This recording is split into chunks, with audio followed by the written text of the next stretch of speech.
Hi friends, വ്ളോഗിൻ്റെ പുതിയൊരു വീഡിയോയിലേക്ക് എല്ലാവർക്കും സ്വാഗതം. നമ്മൾ മലയാളികൾക്ക് ഏറെ പ്രിയപ്പെട്ട രണ്ട് യൂട്യൂബ് ബ്ലോഗർമാരാണ് നമ്മുടെ സ്വന്തം മല്ലു ട്രാവലറായ ഷാക്കിർ ബ്രോയും അതുപോലെ തന്നെ നമ്മുടെ മറ്റൊരു ട്രാവൽ വ്ളോഗറായ അഷ്റഫ് എക്സലും. ഇവർ രണ്ടുപേരും തമ്മിലുള്ള ഒരു ഒളിപ്പോരാണ് ഇപ്പോൾ നടന്നുകൊണ്ടിരിക്കുന്നത്. അപ്പോൾ ഒരു ട്രാവൽ വ്ളോഗർ എന്ന നിലയ്ക്ക് എനിക്ക് എൻ്റെ ഒരു അഭിപ്രായം, അതിനെക്കുറിച്ചുള്ള എൻ്റെ ഒരു നിരീക്ഷണമാണ് ഞാൻ ഈ വീഡിയോയിലൂടെ നിങ്ങളുമായി ഷെയർ ചെയ്യാൻ പോകുന്നത്. അപ്പോൾ നിങ്ങൾക്ക് നിങ്ങളുടേതായ പല അഭിപ്രായങ്ങളും ഉണ്ടായിരിക്കും. ഞാൻ എൻ്റെ ഒരു അഭിപ്രായം അതിനെക്കുറിച്ചാണ് ഈ വീഡിയോയിലൂടെ നിങ്ങളെ പങ്കുവെക്കുന്നത്. അപ്പോൾ നിങ്ങൾ ആദ്യമായിട്ടാണ് നമ്മുടെ ചാനൽ കാണുന്നതെങ്കിൽ സബ്സ്ക്രൈബ് ചെയ്യുക, നിങ്ങളുടെ അഭിപ്രായം കമൻറ്റിലൂടെ രേഖപ്പെടുത്തുക. അപ്പോൾ നമുക്ക് വീഡിയോയിലേക്ക് കടക്കാം. ഒരു ഡ്രോണിനെ ചുറ്റിപ്പറ്റിയാണ് ഇവർ രണ്ടുപേരും തമ്മിലുള്ള ഒളിപ്പോര് ഇപ്പോൾ നടന്നുകൊണ്ടിരിക്കുന്നത്. പ്രശ്നം എന്താണെന്ന് വെച്ചാൽ നമ്മുടെ അഷ്റഫ് എക്സൽ ഒരു ഡ്രോൺ ബേസ് ചെയ്തുള്ള ഒരു വീഡിയോ യൂട്യൂബിൽ പോസ്റ്റ് ചെയ്യുകയും ഡ്രോണുമായി കടയിൽ പോയി സാധനം പർച്ചേസ് ചെയ്യുന്ന ഒരു വീഡിയോ നമ്മുടെ അഷ്റഫ് എക്സൽ പോസ്റ്റ് ചെയ്യുകയും അത് വല്ലാണ്ട് വൈറലാവുകയും ചെയ്തു. അതായത് 1 മില്യണിലധികം വ്യൂസ് ആ വീഡിയോ ഒരാഴ്ചക്കുള്ളിൽ കയറുകയും ചെയ്തു. അപ്പോൾ ഈ ഒരു വീഡിയോയെ ആസ്പദമാക്കിയിട്ട് ആ ഒരു വീഡിയോയുടെ ഇത് ടൈറ്റിൽ കൊടുത്തുകൊണ്ട് നമ്മുടെ മല്ലു ട്രാവലർ മറ്റൊരു വീഡിയോ പോസ്റ്റ് ചെയ്യുകയാണ് ഉണ്ടായത്. എന്നാൽ മല്ലു ട്രാവലറുടെ ആ ഒരു വീഡിയോ തികച്ചും ഈ ഒരു വീഡിയോ ആസ്പദമാക്കിയിട്ടാണെങ്കിലും ആ വീഡിയോയിൽ മൊത്തം സ്വന്തം വീഡിയോ വൈറലാക്കാനുള്ള ഒരു പ്രവണത കാണിച്ചിട്ടുള്ള ഒരു വീഡിയോ ആയിരുന്നു മല്ലു ട്രാവലറിൻ്റെ വീഡിയോ.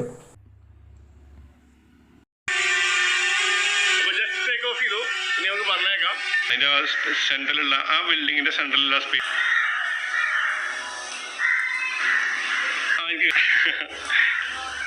ഓക്കെ.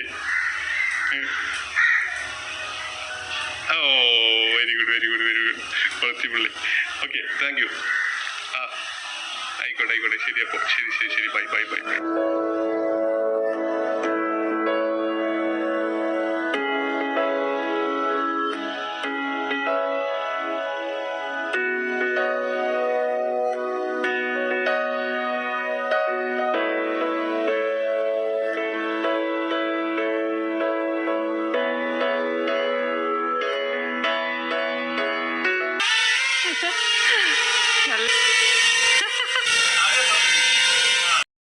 ഫ്രണ്ട്സ്, ആ വീഡിയോയ്ക്ക് ശേഷം മല്ലു ട്രാവലർ പുറത്തിറക്കിയ വീഡിയോയുടെ തമ്പനയിൽ 11.36 മിനിറ്റിലാണ് മല്ലു ട്രാവലർ ആ വീഡിയോയെ കുറിച്ച് പരാമർശിക്കുന്നത്. അതുവരെയും മല്ലു ട്രാവലർ തൻ്റെ ഡ്രോണിനെ പരിചയപ്പെടുത്തലും ആ വീഡിയോ പ്രൊമോട്ട് ചെയ്യലും മാത്രമായിരുന്നു ലക്ഷ്യം. അതിന് ശേഷമാണ് ഈ ഒരു വീഡിയോ ഒന്ന് പറയുന്നത്. അപ്പോൾ ഈ വീഡിയോയുടെ ആകത്തുക ലക്ഷ്യം എന്ന് പറയുന്നത് സ്വന്തം വീഡിയോ പ്രൊമോട്ട് ചെയ്യുക എന്നുള്ളതാണെന്ന് നമുക്കിതിൽ നിന്നും വ്യക്തമാണ്.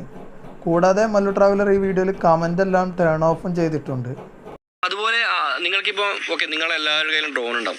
അപ്പം നിങ്ങൾക്ക് ഓക്കെ, നമുക്ക് പിന്നെ എല്ലാവരും കാണിക്കാം എന്ത് കാര്യം. നമ്മൾ എന്തെങ്കിലും സാധനങ്ങൾ വാങ്ങാൻ വേണ്ടി ഡ്രോൺ എടുത്ത് കടയിലൊക്കെ പറത്തി കഴിഞ്ഞാൽ പ്രശ്നം വരുന്നത് ഇവരെ പോലുള്ള ആൾക്കാർക്കാണ്. കേരളത്തിൽ 100 കണക്കിന് ആൾക്കാരുണ്ട് പ്രൊഫഷണലായിട്ട് ഡ്രോൺ ഓപ്പറേറ്റേഴ്സ് അല്ലേ. കല്യാണത്തിനും അതുപോലെ ആൽബംസ് വെഡ്ഡിങ്സിനൊക്കെ അവർ ഡ്രോൺ പറത്തുന്ന ആൾക്കാരുണ്ട്. അപ്പം അവർക്കാണ് ബാധിക്കുക. ഇതുപോലുള്ള വീഡിയോസൊക്കെ സ്പ്രെഡ് ആകുമ്പം ഏവിയേഷൻ വകുപ്പ് നിയമം കുറച്ചുകൂടി കർക്കശമാക്കും. അവർ ഡ്രോണിനും അത് ഓപ്പറേറ്റ് ചെയ്യുന്ന ആൾക്കാർക്കൊക്കെ നിയന്ത്രണങ്ങൾ വെച്ച് കഴിഞ്ഞാൽ ഇതുമൂലം ജീവിക്കുന്ന ആൾക്കാർക്ക് അത് എഫക്റ്റ് ആവും. ചിലപ്പോൾ അവരുടെ ജോലി ഒരുപാട് തരത്തിൽ ബാധിക്കും.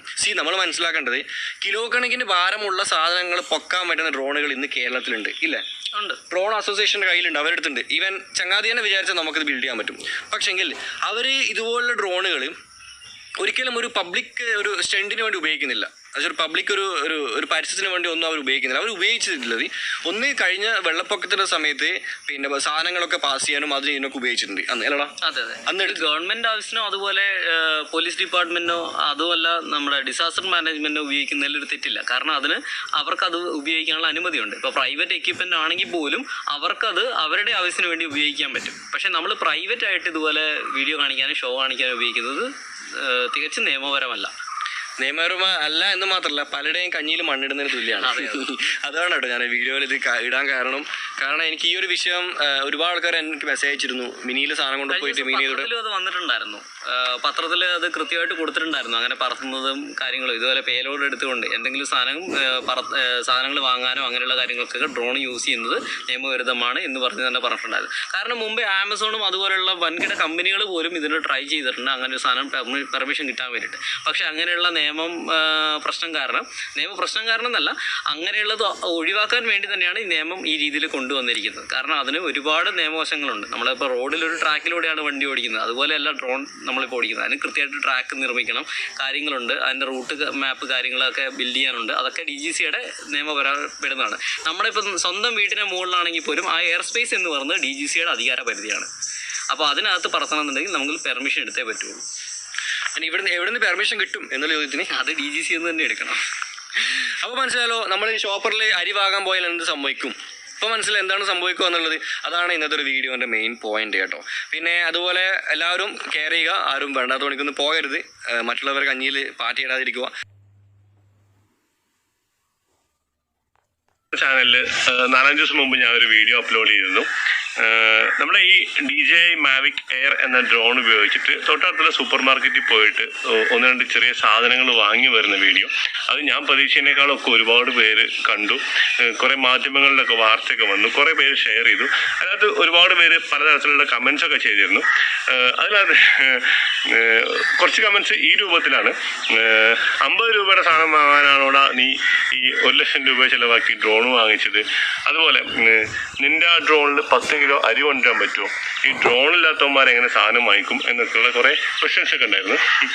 അതൊക്കെ അവരോടൊക്കെ എനിക്കൊരു കാര്യം പറയാനുള്ളൂ.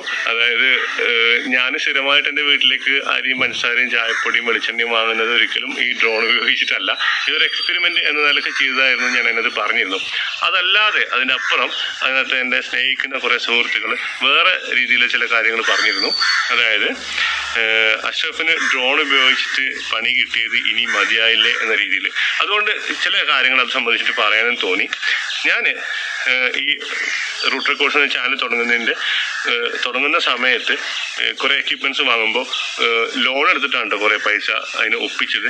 അതിൻ്റെ ഒപ്പം വാങ്ങിച്ചാണ് 70,000 സംതിങ് രൂപ കൊടുത്തിട്ട് ഈ ഡ്രോണും ഇതിൻ്റെ എക്സ്ട്രാ 2 ബാറ്ററി, അതിന് ഏകദേശം 25,000 രൂപയുണ്ട്. അങ്ങനെ 95 രൂപ, ഏകദേശം 1 lakh rupees ഇതിനകത്ത് ഇൻവെസ്റ്റ് ചെയ്തിട്ടുണ്ട്. അപ്പോൾ ഇതിൻ്റെ പെർമിഷനുമായി ബന്ധപ്പെട്ട ഒരു സ്ഥലത്ത് പറത്തിയ പ്രശ്നത്തിൽ പെട്ടിട്ട് അന്ന് ഞാനിത് പെട്ടിയിലെടുത്ത് വെച്ചതാണ്. ഏകദേശം 1 വർഷത്തേക്ക് കൂടുതലായിട്ട് ഞാനിത് ഉപയോഗിക്കുന്നില്ല. ഇനി ഇത് പെർമിഷൻ എടുത്തിട്ട് മാത്രമേ ഉപയോഗിക്കൂ എന്നുള്ള തീരുമാനത്തിൻ്റെ പുറത്താണ് ഏകദേശം കടം വാങ്ങിയ 1 ലക്ഷം രൂപ കൊടുത്തിട്ട് വാങ്ങിച്ച ഈ സാധനം ഞാൻ ഉപയോഗിക്കാതെ വെച്ചത്. എന്നെ സ്ഥിരമായിട്ട് ഫോളോ ചെയ്യുന്ന സുഹൃത്തുക്കൾക്ക് എല്ലാം അറിയാം.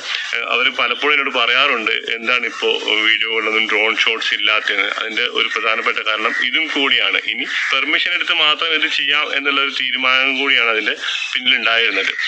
പക്ഷേ 2018 ഡിസംബറിലെങ്ങാണ്ടാണ് ഇന്ത്യയിൽ ഡ്രോൺ പോളിസി നിലവിൽ വന്നത്. അന്ന് DGCAയുടെ ഒരു വെബ്സൈറ്റ് നിലവിൽ വന്നു, ഡിജിറ്റൽ സ്കൈ എന്ന് പറഞ്ഞിട്ട്. അത് നിലവിൽ വന്നെങ്കിലും അന്ന് മുതൽ അതിനകത്ത് ഒന്നും ചെയ്യാൻ പറ്റുന്നുണ്ടായിരുന്നില്ല. ആ ഒരു പോളിസി നല്ല വ്യക്തമായ മാർഗനിർദ്ദേശങ്ങളൊക്കെ ഉള്ള ഒരു പോളിസിയാണ്. പക്ഷെ അത് ഇതുവരെ പ്രാക്ടിക്കലായിട്ടില്ല. നമ്മുടെ ഈ ഡ്രോണുകളൊക്കെ വെയിറ്റ് അടിസ്ഥാനത്തിൽ പലതായി ക്ലാസിഫൈ ചെയ്തു. പിന്നെ നമ്മുടെ നാടിനെ മൊത്തം സെക്യൂരിറ്റി ഒക്കെ നോക്കിയിട്ട് അതിനെ പല സോണുകളായി തിരിച്ചു. ഓരോ സോണിലും ഓരോ തരത്തിലുള്ള പെർമിഷൻ എടുത്താൽ മാത്രമേ ഇത് പറത്താൻ പറ്റുള്ളൂ എന്നും ഏറ്റവും ആധുനികമായിട്ടുള്ള NPNT എന്നൊരു സാങ്കേതികവിദ്യ ഈ ഡ്രോണുകളിലൊക്കെ ഉൾപ്പെടുത്താനും തീരുമാനിച്ചു. അതായത് no permission no take off. ഒരു സ്ഥലത്ത് നമ്മൾ പെർമിഷൻ അപേക്ഷിച്ചിട്ട് അവിടെ പെർമിഷൻ കിട്ടിയില്ലെങ്കിൽ ഈ സാധനം ടേക്ക് ഓഫ് ആവില്ല. ഓട്ടോമാറ്റിക്കായിട്ട് അതിനകത്തുള്ള സംവിധാനമാണ്, ടേക്ക് ഓഫ് ആവില്ല.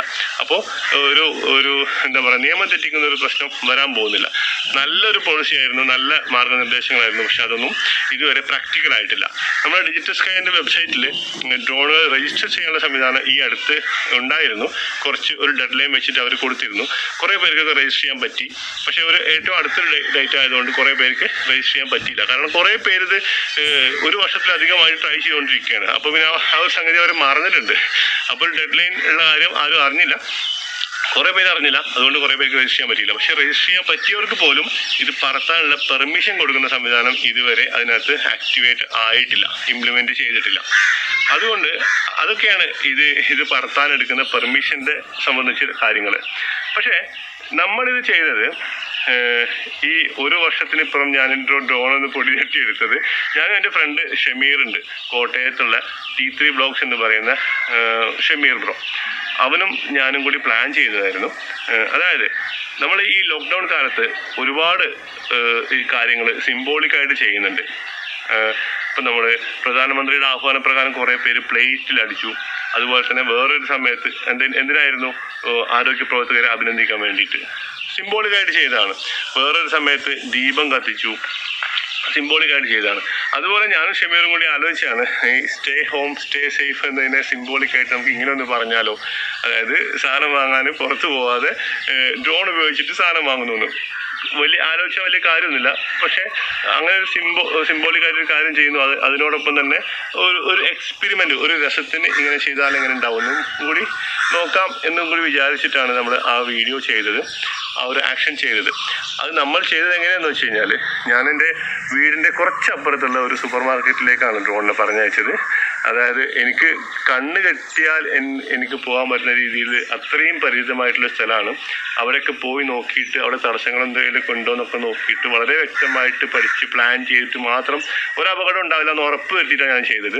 പിന്നെ ഒരുപാടൊന്നും ഹൈറ്റിലും പറത്തിയിട്ടില്ല. ഹൈറ്റ് ഞാൻ തീരുമാനിച്ചത് തെങ്ങുകളും ഈ മൊബൈൽ ടവറും ഇലക്ട്രിക് ലൈനുകളും ഒക്കെ താഴെ ആവുന്ന രീതിയിൽ അതിൻ്റെ കുറച്ച് മുകളിൽ, അല്ലാതെ ഒരുപാട് ഹൈറ്റിലും പറത്തിയിട്ടില്ല.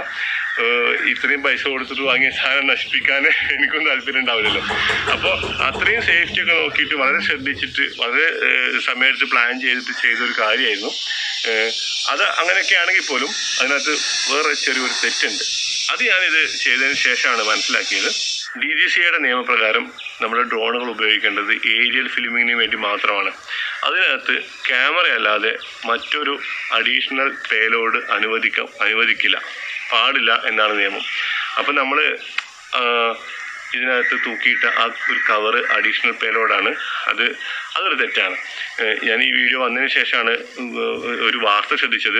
ഗുജറാത്തിലോ മറ്റോ പാൻ മസാല വിതരണം ചെയ്യാൻ വേണ്ടിയിട്ട് ഡ്രോൺ ഉപയോഗിച്ചു എന്ന് പറഞ്ഞിട്ട് 2 പേർക്കെതിരെ കേസെടുത്തൊരു വാർത്ത കണ്ടിരുന്നു. അതൊക്കെ എത്രത്തോളം പ്രാക്ടിക്കലാണെന്ന് എനിക്കറിയില്ല. കാരണം ഈ 15 മിനിറ്റും 18 മിനിറ്റൊക്കെ ബാറ്ററി ബാക്കപ്പുള്ള ഡ്രോൺ ഉപയോഗിച്ചിട്ട് പാൻ മസാലയ്ക്ക് വിതരണം ചെയ്യുക, അങ്ങനെ സാധനങ്ങളൊക്കെ വിതരണം ചെയ്യാനൊക്കെ പറ്റുമെന്ന് എനിക്കറിയില്ല. പക്ഷേ വലിയ ഡ്രോണുകളൊക്കെ ഉണ്ടാവാം, ഒരുപാട് ബാക്കപ്പൊക്കെ കിട്ടുന്ന വേറെ കമ്പനികളുടെ വില കൂടിയ ഡ്രോണുകളൊക്കെ ഉണ്ടാവും. ഈ അഡീഷണൽ പേലോഡ് ഡ്രോണുകൾ ചെയ്യാൻ വേണ്ടി മാത്രമാണ് ഞാനിപ്പോൾ വന്നത്. ആ വീഡിയോ ഞാനത് പറഞ്ഞിരുന്നു, ഇത് എക്സ്പേർട്സ് ചെയ്തതാണ്. ഞാൻ എന്നെ തന്നെ എക്സ്പേർട്ട് എന്ന് വിളിച്ചാണ് കേട്ടോ. പ്രൊഫഷണൽസ് ചെയ്തതാണ്, ഒരിക്കലും ഇത് അനുകരിക്കരുത് ആരും എന്ന് ഞാൻ ആ വീഡിയോ തന്നെ പറഞ്ഞിരുന്നു. ഒരിക്കൽ കൂടി പറയാണ്, ഇത് ഇനി ഒരിക്കലും വേറെ ആരും അനുകരിക്കരുത്. ഇങ്ങനെയുള്ള പ്രശ്നങ്ങളൊക്കെ ഉണ്ട്. അതിനൊക്കെ പുറമെ യൂട്യൂബിൽ തന്നെയുള്ള ചില സുഹൃത്തുക്കളുണ്ട്. ഞാൻ നേരത്തെ തിരിച്ചറിഞ്ഞതൊക്കെയാണ് ഒരാളെ.